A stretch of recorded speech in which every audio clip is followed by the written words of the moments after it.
말씀 봅시다. 오늘 우리에게 주어진 말씀 하나는 출애굽기 3장입니다. 출애굽기 3장 7절에서 12절까지.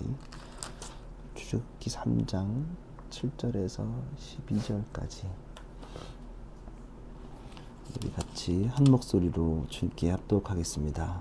주님께서 다시 말씀하셨다. 나는 이집트에 있는 나의 백성이 고통받는 것을 똑똑히 보았고 또 억압 때문에 괴로워서 부르짖는 소리를 들었다.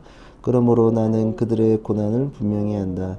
이제 내가 내려가서 이집트 사람의 소나기에서 그들을 구하여 이 땅으로부터 저 아름답고 넓은 땅, 젖과 꿀이 흐르는 땅, 곧 가나안 사람과 헷 사람과 아모리 사람과 브리스 사람과 히위 사람과 여부스 사람이 사는 곳으로 데려가려고 한다. 지금도 이스라엘 자손이 부르짖는 소리가 나에게 들린다. 이집트 사람들이 그들을 학대하는 것도 보인다. 이제 나는 너를 바로에게 보내어 나의 백성 이스라엘 자손을 이집트에서 이끌어내게 하겠다. 모세가 하나님께 아뢰었다. 내가 무엇이라고 감히 바로에게 가서 이스라엘 자손을 이집트에서 이끌어내겠습니까? 하나님이 대답하셨다. 내가 너와 함께 있겠다. 내가 이 백성을 이집트에서 이끌어낸 다음에 너희가 이 산 위에서 하나님을 예배하게 될 때 그것이 바로 내가 너를 보냈다는 징표가 될 것이다. 아멘. 이 하나님 말씀입니다. 오늘 떨기나무에서 그곳에서 그곳으로 하는 제목으로 얘기해보려고 합니다. MBTI에서 마지막 유형, 네 가지고 마지막 유형이 이제 J와 P 유형이라고 얘기합니다. P는 인식이고, 쉽게 말해서 즉흥적인 판단하는 것이 중요하고, 또 J는 판단으로 계획적 판단하는 것을 중요하게 생각합니다. 그래서 J와 P가 함께 단둘이 여행을 떠난다면 파국으로 치닫을 확률이 굉장히 많이 있습니다. 가이드가 인식형 P라면 물 따라 산 따라 떠날 것이고, 또 목표와 계획 없는 여행에 J는 여행이 쉼이 아니라 고통으로 다가올지 모르겠습니다. 저는 P와 J형 중간 언저리에 있는 사람이라 적절히 섞여 있는 것 같지만 또 쉽지 않겠죠. 여하튼 목적이 없는 여행을 떠나는 것은 쉽지가 않습니다. 여행이라는 것이 계획을 하더라도 현지 상황에 따라 수도 없이 변화하는 것도 있기 때문에도 힘들기도 하죠. 아무리 계획하더라도. 그래도 그마저 목표가 없다면 상황에 따라서 변화하는, 또 늘 떠돌아다니는 모습을 갖게 될지도 모르겠습니다. 이제는 집으로 가는 여행을 하는 이스라엘을 이끌 모세가 어떠한 목표를 가지고 사람들을 이끌게 될지 살펴볼 수 있습니다. 아마 이 상태에서는 P가 될지 모르겠지만 하나님께서 J형 인간으로 만들진 않으시지만 그래도 계획하는 걸 알려주시게 되는 거죠. 본문 7절을 보면 주님께서 다시 말씀하셨다. 나는 이집트에 있는 나의 백성이 고통받는 것을 똑똑히 보았고 또 억압 때문에 괴로워서 부르짖는 소리를 들었다. 그러므로 나는 그들의 고난을 분명히 한다. 자, 2장 끄트머리를 다시 한번 상기해 보면 2장 23, 24, 25절을 보면 세월이 많이 흘러서 이집트의 왕이 죽었다. 이스라엘 자손이 고된 일 때문에 탄식하여 부르짖으니 고된 일 때문에 부르짖는 소리가 하나님께 이르렀다. 하나님이 그들 탄식한 소리를 들으시고 아브라함과 이삭과 야곱에게 세우신 언약을 기억하시고 이스라엘 자손의 종살이를 보시고 그들의 처지를 생각하셨다. 하나님은 상황을 정확하게 지금 알고 계시고 있죠. 그리고 오늘 2장에서 끄트머리 반복했던 게 한 번 더 지금 7절에 반복되고 있는데 7절에서 중요하게 볼 거 동일하게 2장과 7장에서 나오는 세 가지의 동사가 있습니다. 7절에 보면 동사 세 개가 재밌게 눈에 딱 끝에 들어와요. 눈으로 한번 보시면 하나님께서 말씀하시는 거 보면 세 가지 동사. 첫 번째 똑똑히 보았고 또 부르짖는 소리를 들었고 마지막에는 분명히 알고 있다는 겁니다. 하나님은 무엇을 보았고 무엇을 들으셨고 무엇을 알고 계실까요? 하나님은 지금 모든 상황에 대해서 보시고 듣고 알고 계신다는 것을 밝히고 있습니다. 그냥 있지 않았다. 시간이 오랫동안 지나됐지만 나는 듣지 않고 있는 것이 아니었다라는 것을 강조하고 있습니다. 자, 시편 94편 4절에 보면 어떻게 나와 있냐면 9절이죠. 시편 94편 9절에 보면 귀를 쥐어주신 분이 들을 수 없겠느냐, 눈을 빚으신 분이 볼 수 없겠느냐, 이렇게 하나님에 대해서 설명하고 있어요. 귀를 만들어주시고 눈을 빚으신 분이 어떻게 듣지 않고 보지 않을 수 있으시겠냐. 그리고 요한복음 16장 13절에 보면 그러나 그분 진리의 영이 오시면 그가 너희를 모든 진리 가운데로 인도하실 것이다. 그는 자기 마음대로 말씀하지 않으시고 듣는 것만 일러주실 것이요 앞으로 올릴 일은 너에게 알려주실 것이다. 성령에 대해서는 이렇게 표현하고 있습니다. 그러니까 들으시고 알려주신다는 것들, 하나님께서 오늘도 보았고 들으시고 알고 계시다는 것과 연결되고 있는 걸 볼 수 있습니다. 자, 우리의 간구를 들으신 하나님은 오늘 7절에도 볼 수 있고 확인할 수 있죠. 계속. 근데 보고 들으시고 안다는 것입니다.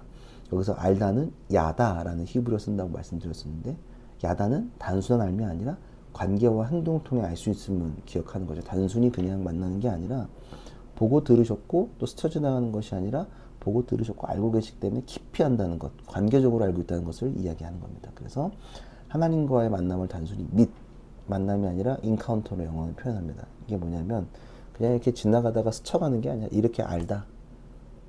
지나간 거 봤어. 이런 게 아니라 어떤 건지 맞닥뜨림, 완전히 부딪혀서 관계적으로 알고 있다는 사실을 밝히고 있는 것입니다. 하나님께서 그냥 단순히 내가 대통령을 알죠. 근데 깊은 관계는 없지. 그런 관계가 아니라 하나님이 나의 사정을 하시고 깊게 돌아보고 계신다는 것을 밝히고 있는 것입니다. 그리고 이제 내가 너희를 들었고 보았고 알고 있다는 것들에 대해서 말씀하시고 나서 이제는 방향 전환이, 큰 전환이 일어나요. 8절에 보면 이제 내가 내려가서 이집트 사람의 손아귀에서 그들을 구하여 이 땅으로부터 저 아름답고 넓은 땅, 적과 꿀이 흐르는 땅, 곧 가나안 사람과 헷 사람과 아모리 사람과 브리스 사람과 히위 사람과 여부 사람이 사는 곳으로 데려가려고 한다. 내려오셔서 이끄시겠다라는 것을 밝히고 있습니다. 내려오셔서 이끄시겠다. 여기서 이제 방향이 중요해요. 여태까지 왔던 출애굽기를 다시 생각해 보면 성서에서 내려오심의 상징적인, 그리고 우리가 제일 중요한 분이 누구죠? 내려오셨다. 예수 그리스도. 그렇죠? 이 땅에서, 하늘에서 이 땅에 오신 것을 우리는 뭐 하셨다. 뭐 하셨다. 세 가지 단어, 사문절. 성육신 하셨다라고 표현합니다. 동일하게 오늘도 하나님께서 내려오신다는 것을 한 번 더 밝히고 있습니다. 그래서 제가 계속 말씀드리는 게 뭐냐면 출애굽기는 예수님과 굉장히 연결되어져 있다. 이런 데서도 볼 수 있는 거죠. 자, 하나님이 우리의 상태, 즉 죄에 허우적거리고 있는 거고 있는 것을 들으시고 아셨기 때문에 예수님이 이 땅 가운데 보내셨어요. 3일째 되신 하나님 직접 내려오신 거죠. 이와 동일하게 하나님이 오늘 들으시고 직접 내려오셨습니다. 누구를 위해? 이스라엘을 위해, 모세를 위해, 그리고 나를 위해 내려오신 것을 확인할 수 있습니다. 내려오시면 내려오심으로 끝나는 것이 아니라 우리를 주의 길로 이끄신다는 거죠. 나는 길이요 진리요 생명이라고 말씀하신 주님 말씀의 연장이 일어나는 겁니다. 억압받고 고통 속에 있는 애굽이 아니라 이제는 하나님이 예비하시고 이끄신 그곳으로 떠나게 된 여정이 시작됨을 밝히고 있습니다. 내려오셔서 이끄시는 것을 확인할 수 있습니다. 우리의 상황을 아시고 우리를 인도하시겠다고, 가나안으로 인도하시겠다고 이야기하고 있는 것이죠. 방향이 바뀌어요. 내려오셔서 이끄신다는 것. 9절 10절 지금도 이스라엘 자손이 부르짖는 소리가 나에게 들린다. 이 두 사람들이 그들을 학대하는 것도 보인다. 이제 나는 너를 바로에게 보내어 나의 백성 이스라엘 자손을 이집트에서 이끌어내게 하겠다. 그리고 고통받는 상황을 지금도 알고 계신 것, 그리고 모세를 통해 하실 일에 대한 일도 미리 알려주십니다. 이제 너는 모세죠. 바로에게 보내어 자손을 이끌어내게 하겠다. 11절 12절 모세가 하나님께 아뢰었다. 제가 무엇이라고? 바로에게 가서 이스라엘 자손을 이집트에서 이끌어내겠습니까? 하나님이 대답하셨다. 내가 너와 함께 있겠다. 내가 이 백성을 이집트에서 이끌어낸 다음에 너희가 이 산 위에서 하나님을 예배하게 될 때 그것이 바로 내가 너를 보냈다는 징표가 될 것이다. 성경 속에서 많은 인물이 그랬듯이 모세도 하나님의 청사진의 거부 의사를 밝힙니다. 내가 무엇이라고. 동양의 미덕인지 유교 문화의 영향일 수도 있지만 한국에서는 마음에도 없는 거절을 자주 하죠. 그래서 속뜻을 해석하는 것이 관계에서 여간 어려운 것이 아닙니다. 괜찮다는 것이 긍정인지 부정인지 겸손인지 진짜인지를 늘 해석해야 돼요. 좀 힘들어요. 그래서 우리 신앙에서도 마음이 없는 신앙적 거부를 주님께 하고 있을지 모릅니다. 괜찮아요. 그게 뭐가 괜찮다는 건지 잘 몰라. 너무 많은 것들을 숨겨놓고 있기 때문에 그렇죠. 그리고 반문합니다. 내가 할 수 있습니까? 우리는 늘 그래요. 내가 할 수 있습니까? 이게 겸손인 건지 진짜인 건지 아니면 교만인 건지 몰라요. 저는 못합니다. 에둘러 거절 의사를 하나님께 비추지만 잘 모르겠어요. 동일하게 동일하지 않고 모세는 왜 거절했을까 보면 자신의 상태를 알고 있었어요. 모세의 상태는 왕궁에서 도망친 왕자, 광야로 도망친 살인자, 양을 돌보고 있는 목자인 것을 말이죠. 내가 알고 있는 나 때문에 내가 할 수 있을까? 하는 질문을 하나님께 하는 것입니다. 내가 보기엔 아무것도 아니거든. 도망친 사람이고 도망친 살인자일 뿐이고 지금은 그냥 양을 돌보고 있는 목자일 뿐이니까 내가 감히 갑자기 이런 마음이 들 수도 있다는 거죠. 이게 겸손인 건지 모르겠지만 아마 모세는 이 부분에 있지 않을까라는 생각을 하게 됩니다. 하나님은 우리의 삶에 늘 관심을 갖고 계십니다. 보혜사 성령의 보혜사의 뜻을 기억해보면 보호하시고 은혜를 허락하시고 가르치시는 분이 우리는 고백합니다. 그리고 우리의 상을 아시고 계시다는 것은 우리를 주님의 길로 인도한다는 것을 고백하는 것입니다. 하나님께서 우리를 아신다. 그게 뭐냐면 우리를 주님의 길로 인도하신다는 것을 알고 있죠. 지금 우리에게 벌어지고 있는 연단이 훈련이 고통 속에 있는 자들을 이끌 자격을 위한 훈련일 수도 있다는 것입니다. 그리고 하나님께서 늘 우리의 생각의 지경을 넘어 역사하시는 것을 확인할 수 있습니다. 우리는 고민합니다. 나에게 이런 일을 큰 일을 맡기실까? 혹은 내가 믿음의 일을 할 수 있을까? 하는 질문입니다. 난 이것도 부족하고 저것도 부족하고 상황도 안 되고 하는 여러 가지가 나의 상태를 판단하게 되기 때문입니다. 나의 생각이기 때문에 자꾸 거절하게 되는 거죠. 어설프게 알고 있는 나는 아무것도 할 수 없습니다. 그렇기 때문에 집으로 가는 여정을 시작하는 모세는 사람이 만들어 놓은 길을 걷는 리더가 아니라 하나님이 걸으라고 하신 길을 걸어가는 리더가 되어야 합니다. 우리도 마찬가지입니다. 사람들이 만들어 놓은 길을 걷는 사람들이 아니라 하나님이 만드시고 하나님과 함께 걷는 길을 걸어야 하는 것입니다. 그리고 우리가 두려워할 것은 없습니다. 내가 그래서 강해질 수 있을까? 할 수 있을까? 능력이 있을까? 질문할 수 있죠. 그러나 하나님은 우리를 강하게 만들지 않으십니다. 우리를 강하게 만드시지 않죠. 왜냐하면 아까 12절 안 읽었는데 12절 다시 보면 잘 보세요. 하나님이 대답하셨다. 내가 너와 함께 했겠다. 내가 이집트 백성 이끌어낸 다음에 너희가 이 산 위에서 하나님을 예배하게 될 때 그것이 바로 내가 너를 보냈다는 증표가 될 것이다. 하나님은 다시 우리를 강하게 만들지 않으시고 12절을 다시 보면 강하게 만들지 않으시고 강함이 되어 주십니다. 그 증거는 우리와 함께 하시겠다는 약속을 통해서 알 수 있습니다. 내가 보기에 내가 너무 보잘것없지만 내가 할 수 있는 강력한 이유는 하늘에서 우리에게 직접 내려오셔서 우리를 이끄시기 위해 함께 하신다는 것입니다.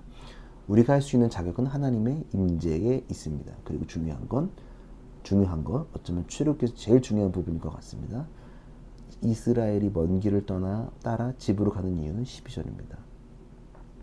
내가 이집트 백성 이끌은 다음에 너희가 이 산 위에서 하나님을 예배하게 될 때에 하나님을 예배하는 것. 그렇기 위해서 우리가 애굽에서 가나안으로 떠나게 되는 것입니다.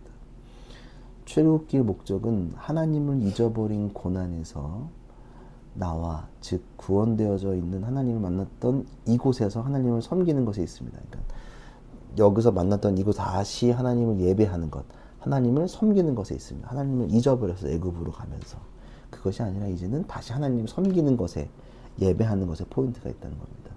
우리가 걷는 이유, 우리가 떠나야 하는 이유, 우리가 가야 되는 이유는 예배에 있는 것입니다. 예배는 주일날만 드리는 것을 이야기하는 것이 절대로 아닙니다. 하나님을 거룩하게 경외하며 하나님의 임재를 고백하며 나아가는 삶을 이야기하는 것입니다. 그래서 우리는 예배를 드려야 하기 때문에 구원받았고 하나님으로 인해 구원받았기 때문에 예배해야 합니다. 하나님의 입장에서 구원은 궁극적으로 어떤 것으로부터 성격을 가져 어떤 것으로부터 왔어. 근데 구원은 어떤 것으로 향하는 것이기도 합니다. 다시 말하면 예배를 드려야 하기 때문에 우리가 떠나잖아요. 그래서 다시 예배를 통해서 구원받았으면 다시 구원받았기 때문에 주님을 예배하는 것입니다. 예배를 위해서 구원받았지만 구원받게 프롬으로 왔다면 다시 향해 가는 겁니다. 무엇을 향해? 구원받았기 때문에 우리는 예배를 해야 한다는 것이기도 합니다. 구원의 여정, 신앙의 여정, 하나님으로부터 와서 다시 하나님으로 가는 여정, 그 중심에 뭐가 있다? 예배가 있다는 것입니다. 그 대표적인 사건이 우리가 지금 여기서 예배를 하고 있는 것이 아닐까 생각합니다. 그래서 하나님이 예배하라고 말씀하신 게 아닐까 한번 고민하게 되더라고요. 모세의 방향은 땅만 보고 있었어요. 양만 치고 있었다고. 근데 하나님이 이 땅에 내려오시는 방향 전환을 통해 모세를 건져내서 이름 그대로 건져내시고 주님이 예비하신 그곳으로 떠날 준비를 하고 있습니다. 우리가 예배하는 이유, 그리고 우리와 함께 하심으로 힘이 되어주시는 그들을 기억하며 나아가야 합니다. 그래서 방향이 우리의 생각으로 바뀌지 않더라도 우리는 두려워할 이유가 전혀 없습니다. 땅을 보지 않고 하늘을 바라보면서 이제는 양들을 이끌고 하나님이 예배하신 그곳으로 나아가야 함을 기억해야 합니다. 그래서 이제는 땅을 예배하지 않고 하나님과 함께하는 예배하는 일들을 꿈꾸며 나아갔으면 좋겠습니다. 모세처럼. 그리고 이 출애굽 그리고 집으로 가는 일에 제일 중요한 건 뭐냐면 12절 너희는 예배하는 공동체가 될 것이다. 그리고 하나님이 보셨고 들으셨고 아셨고 그래서 내려오셔서 우리를 이끄신다. 이끄시면 무엇을 우리가 해야 된다? 예배해야 한다는 사실을 오늘 것들 본문을 통해서 기억했으면 좋겠습니다. 하나님은 성령은 보시면 예수님은 성령은 삼위 하나님께서는 늘 우리를 보시고 들으시고 알고 계신다. 단순히 믿기 아니라 인카운터 하시 맞닥뜨림의 그 알을 야다하심을 알고 계신다. 그리고 우리를 주님의 뜻으로 인도한다.